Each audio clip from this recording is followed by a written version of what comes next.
Roger, you're live on Real Radio. I'd like to I'm not being liberal, okay, I'm just being realist.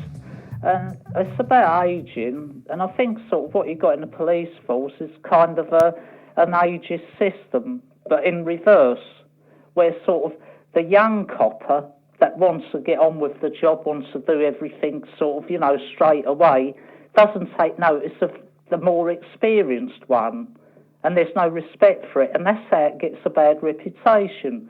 And I think also that we're in a society now that I think older people are letting young people down totally. I mean, for instance, all this kind of retribution stuff is unproductive. Why? Because it's simply unproductive. It's unpracticable. To me, why? It's obscene, for instance, somebody who's going in prison to serve a sentence to get duffed over by a load of other criminals. Roger. Just a load Roger, he attempted to rape women. Yeah, I know, but I mean, if he's gone in there, if he's gone to prison, I mean, I'm not sort of picking what you said out particularly, but I know it happens.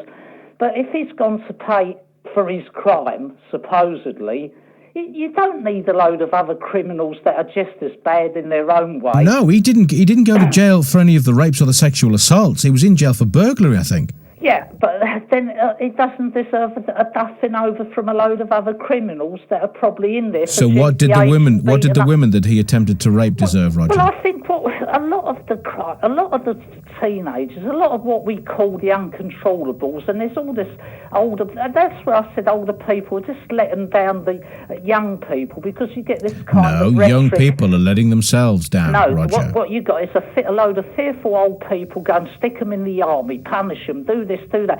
A lot of the problem is through poor self-esteem. For God's sake, Roger. Roger, you are talking to a man that comes from exactly the same place as these people. Now, I never had a problem with self-esteem because I knew that I wasn't going to stay there. Everybody is a product of their choices. They choose to do this. No, I'm sorry. Everybody is a product of the environment. Our individuals... Oh, stuff that, Roger. No, they're not. How individuals cope with their environment is a product of their own mental makeup. So therefore, it's a completely different argument. What I'm saying is that where older people let young people Some of the world's richest men and greatest entrepreneurs haven't sat there and thought, my mental capacity says to me, I've just got to take what I'm given. Not everybody is that introspective. Not everybody is actually got the same mindset as what you have or what other people that haven't failed within the social system. And what I'm saying is that if we actually recognise that we're much as fault as young people and stopped this kind of, draconian, outdated methods of punishment. I mean, for instance, you've got poor old Myra Hindley there, and that's a miscarriage of justice, sort of well over 30. What? Are you doing drugs? No, I'm not. What the hell are you talking about? Poor Myra Hindley? The bitch should have been put to a sword. But that is what I'm saying. That it is older people that are letting younger people down, because what they're indoctrinating them with is the revenge factor, it's the punishment factor, but it's never looking at all the social problems that lead to it. Roger, just take me back a bit. Are you saying to me that the old ones let us down by putting Myra Hindley in jail? In some cultures, are you saying to me? Were respected for their wisdom. Are you saying to me that the old ones let us down? Now they because they jailed Myra Hindley. Well, now they are, because sort of in some cultures, the old people are recognised for their wisdom. In this particular culture, they're recognised for their fear and stupidity. And that is what I'm simply saying. That you're saying to me that people that fought in world wars are respected for their fear and stupidity. And I'm going to I think that people that have fought in world wars do have a more sense of proportion than the people that haven't fought in world wars and come out of school, go into society, get old, go through their jobs, go through their routine, get old, and all of a sudden start to say, well, I did it that way, why can't everybody else stick them in there? And yet what you have is a society that's misrepresented, young people misrepresented, unrecognised, used as simple fodder and political footballs, because that's all it's for, crime, isn't it? I mean, it's a political football, you know, what we can do with them now, either stick them in some training or stick them in the army or use them as a crime statistic, instead of recognising the faults within society, giving self-esteem to a society, giving back what's been taken away. And what you have is lots of misrepresentations of, you know, let's all pick on Maya Hindley, let's all pick on this particular person, but not look at any faults within society. Let's all pick on the old paedophiles and sort of, for instance, omit. And omit that, for instance, it might be a mental illness rather than or a characteristic of their... Is the wife awake? Not at the moment. I think you need to wake her. Because she nor I have seen you this excited for months. Well, because to me, what I see is total chaos. Now, be quiet. I'm going to say something. You said to me that it is society on the leash, held by the old uns, that are letting us down. Definitely. I'll tell you what's let us down, Roger. The old uns were once young.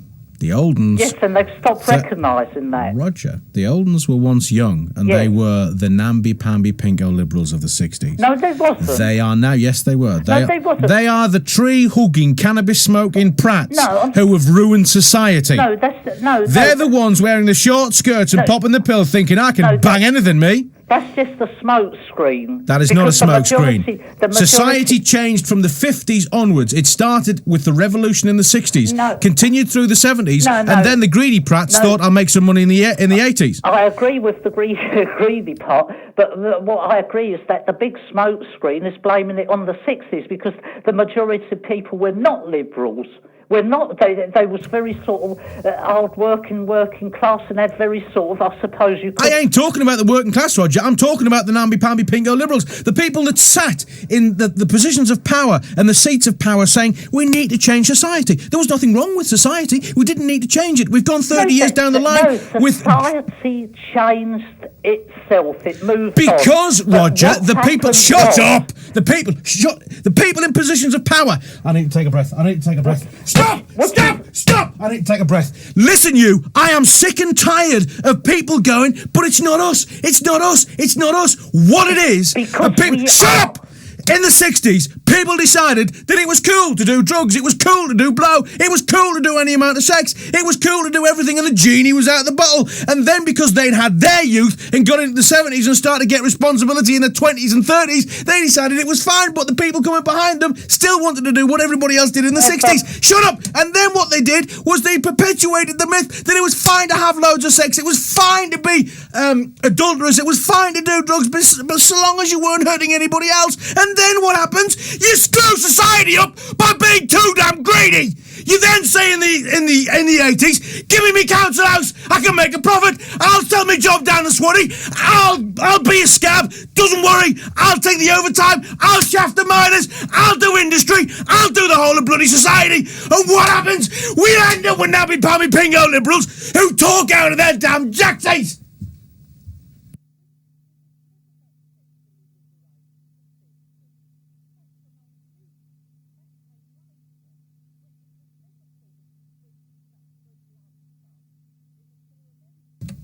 And that's if it did. But I mean, the point is that it was very, I suppose, very conservative. I mean, it was a very conservative country. But what's happened is, to me, is that as Roger, the this country was never... Roger. What they've become is fearful because they've lost control. And to gain control... We never had control. The only people that had control were the people that decided what the laws were going to be. Yeah, and those people, Roger, those people... electorate. No. Yes, they was. They wanted the young vote. So therefore, they slightly so-called liberalised, which isn't really liberalised at all, this country. But in a sense, they went for the young vote. Roger. What I'm saying is that the older generation have lost track. They've completely lost track. They're a complete letdown and laughable. They are not. No, they are not. It's just laughable. No, they are not. Yes, they no, are. They are now not. No, they're not. In a Middle Eastern country, they would be accepted as Roger, wise. don't tell me that the old uns are not accepted as being wise in this country. Laughable. It's not because of the old uns that they're not accepted as wise. It's because of the conditioning that's given to us by the namby-pamby pinko liberals who tell us. Rhetoric that sort of states that everybody should go to prison, that doesn't accept that, for instance, the whole social structure is wrong. The whole social structure does not exist anymore, Roger. Poverty, doesn't accept that young people have no direction, have no self-esteem, and all it can say is stick them in prison or hang them. Roger. Well, that's laughable. Roger, it's not. Listen, I am more than happy. Sad. Roger, will you please let me speak? No, the wonder I lose my temper sometimes when you're on. Now, I'm having to take a deep breath here because I realise that I may have gone a bit too far. But that's because I am tired of people saying the old uns have let us down. It's not the old uns at all. You and I, with the vote, have been misled for over 30 years. I agree, yeah. Now, we have politicians who we have voted into power, and we voted them into power because we believe that they were going to do the best for our society and the best for our community. They haven't. They're not interested. They're interested in power, they're interested in the abuse of that power, and they're interested in making money. I'm not disagreeing with you there. They're not into making sure that society benefits from their tenure as a politician. Now, since the 60s, we have had politicians that have made deals on the back of whatever criteria, whether it was because they were bopping another uphill gardener, whether it was because they were having prostitutes and whores laid on left, right and centre, whether it was because they were making 100 grand here or 200 grand there on big deals, or whether it was millions. Because surprisingly, including this government, they're suddenly wearing very expensive suits and living a very expensive life. There. So, the fabric of society failed when these people were never brought to book. They have kept the great unwashed, you and I, Roger, they have kept us dumb and thick for all time. Well, I'm not disagreeing with you. So, I'm not disagreeing with you. But the things that happened in the 60s, Roger, they started the whole of society breaking down. Yes, they did. No, I don't believe it would have broke down. Why? I believe what's broke it actually down was the older age group becoming more and more insecure and fearful and more draconian and more oppressive. Society has not gotten... Roger, society is not more draconian. Society... No, it's not. No, it's not. Well, if it was more draconian, we would be burning people at the stake. We'd be stealing them. Given an opportunity, it would be. Given the right opportunities. No, I think you would find if society was allowed to judge on the criteria that if a man rapes a woman, then he should be put to death. That's what I'm saying. That is how sort of obscene it becomes. How obscene is that, Roger? Well, what's wrong, for instance, a prison sentence, a reasonable prison sentence? Because, Roger, we no longer... Roger... And lots of psychiatric... Oh, no, not that one! Don't, Roger! The perverts and the nonces, they sit. When you're talking rehabilitation and you're talking psychiatric help, they sit in a group. The kiddie fiddlers sit in a group, and do you know what they do, Roger? They are the whipping boys. No, I'm not having that, Roger. They're the whipping boys. No, Roger, when they go into prison, you have people with ologies who decide that they're going to work within the framework that's given to them. They do not challenge the system. They just take the money and run. They'll sit there and remember there was a kid that's just been put back in jail that was let out 2 years early because he decided he wanted to go and murder a woman for a Rolex. I agree with you, but the point that But that's your system, not mine. No, the point that I'm saying is because of the draconian ways that we have, the prisons are full up. a lot of people shouldn't even be in there. They should be overflowing, Roger. Exactly. The ones that should be in there should have proper aftercare and follow-up treatment. Oh, stuff that, man, Roger. They're not in there because people are fans of them and because they've led a very decent life. Well, you can go sticking on prison. I mean, you can go sort of working on a system, for instance, of a fascist system. I mean, for instance, when it every time you market went up and there was crime was in abundance. It was just under the covers. I swear. Every time you and I cross swords, you always go, fascism, fascism, fascism. It's the only argument. No, it's not. It's not. Well, I'm not arguing for fascism. I'm telling you that it should be purely common sense. Can you not recognise that, for instance, there is a lot of wrong within society that drives a lot of people in situations where they become involved in criminal mentality, criminal activity, and there's a lot of people that are off their rocker and do need a lot of treatment, aftercare, and there's a lot of prisons that are full of people that shouldn't be in there, and there's a lot of miscarriages of justice, and I suggest that Myra Hindley is one of them. What, Myra Hindley was a miscarriage of justice? Definitely. Hang on, let me just think this through, Roger. And I'm not going into... Let me just think this through, Roger. Hang on, no, you've given me a definite statement. You've told me that... No, I'm not going into the thing about what she did. What I'm saying is that what she was sentenced to was 30 years. And therefore it's become a political thing where she isn't released, and yet somebody else that can commit an almost identical crime can be released. And that is where I think there's a miscarriage of justice. Roger. What is being used now tell you what, Roger. The oldest people's insecure Roger, I tell you what, I will agree that it was a miscarriage of justice. She should have been put to death. No, because at that time... Roger, you cannot tell me that a woman that goes along as Scum-Sucking Pond Life, with Scum-Sucking Pond Life... At that time, you had an older generation that had a sensible attitude. Now you've got an older generation that's insecure, fragile, frightened, and going to the most extreme, ridiculous kind of methods that are never going to solve any problems within us. Actually, they're going to lead... Roger, I am giving you the answer. Anywhere we go.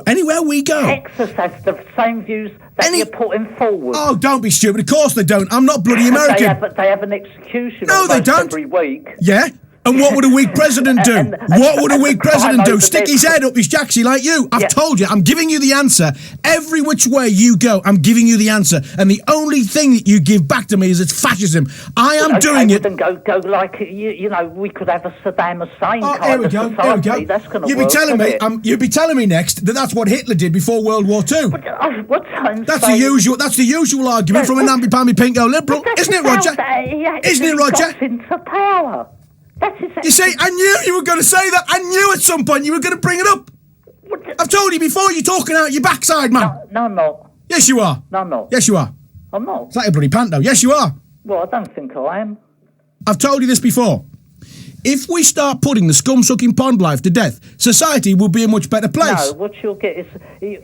Why are Oldens living in fear of their lives? Why are parents not allowed to put their kids out on the street? I used to go and play footy with the lads. They're not allowed to now. I'll tell you why Oldens are living in fear, because they've become apathetic, stupid and insecure. You're telling me! You are telling me that the Oldens are stupid! That's what they've become now. It doesn't take... Apathetic, instead of sort of actually looking towards faults in the system and voting in the right people, what they're becoming is they're voting for the idiot that comes up and says, we're going to solve crime by sticking more police, or we're going to solve... You know, Roger, there are people listening at home. Roger, there are people listening at home that are saying, you know, that giant intellect that is Roger Augustus, he's actually put the world to right. You can sit there and intellectualise as much as you want, and some of your namby-pamby pingo liberal mates that have got ologies, they can stick their heads up their jacksies as well. Because I'm telling you, the thing wrong with society now is nobody's got passion, nobody has belief, because you and your like are sitting there going, you can't do this and you can't do that. It's all political correctness, man, Roger. It sucks. I offer the solution.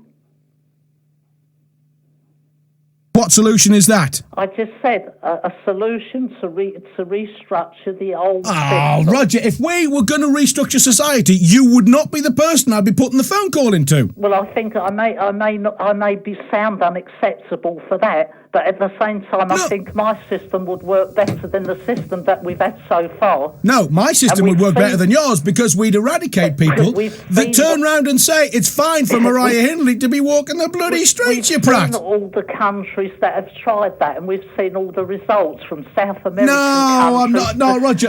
You see, Roger. You see, your way of thinking has one flaw. I don't think so. I'm telling you what the flaw is.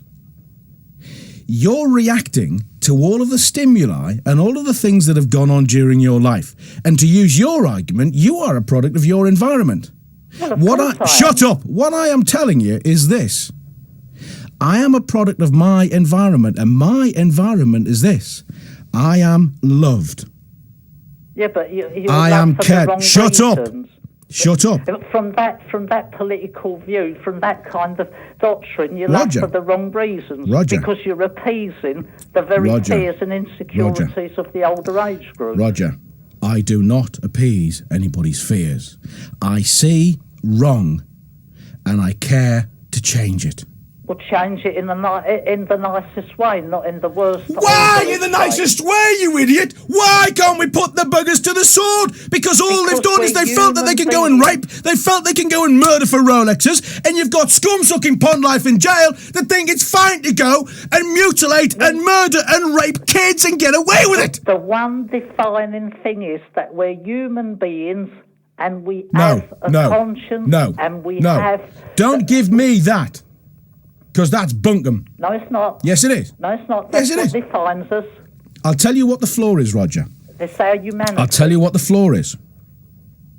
I have lived my 30-odd years, and I have seen wrongdoing. I have seen lies perpetrated in the greater schemes from the grandest and most powerful of politicians and political systems around the world. I have seen people raped. I have dragged a man off a woman personally that was raping her. I have seen wrongdoing and tried to right it in my own way. And I am getting to a point where society, according to police officers, the highest police officers in the land, is one step away from anarchy. And you're saying to me, we need to be namby-pamby pinko liberals. I'm telling you, I never said. All right, then, that's my phrase. But that's what you are. I never said that you and the flaw in your argument is this. Roger. Did I ever say... No, you're saying bugger all now because I'm closing the call. The flaw in your argument is this. Everyone that tries to change society has an agenda. Whether it's based in power, politics, whether it's based in religion, or whether it's based in finances. From the moment I stepped into South Wales, and from the other shows that I did, I've never had an agenda. Where I've seen lies, I've shown you the truth. Where I've seen wrongdoing, I've suggested we change it. When I've seen society breaking down, I've told you why it's breaking down. My agenda's not based in politics. My agenda is not based in finance. And my agenda is most certainly not based in religion. My agenda is based in the faith of humanity and knowing that with a little time and a little passion and a little effort, we can stop all the crap that's going down. We can change society for the better. And I'm not sitting here like some utopian John Lennon going, give peace a chance, mate. I'm telling you that to make an omelette, you've got to crack a few eggs. And it's about time the idiots at the top realised that we've got to start making omelettes and cracking the eggs and getting on with making society somewhere where our kids can be proud to be brought up in, the old ones don't live in fear, and the namby-pamby pinko liberals can take their heads out of their backsides.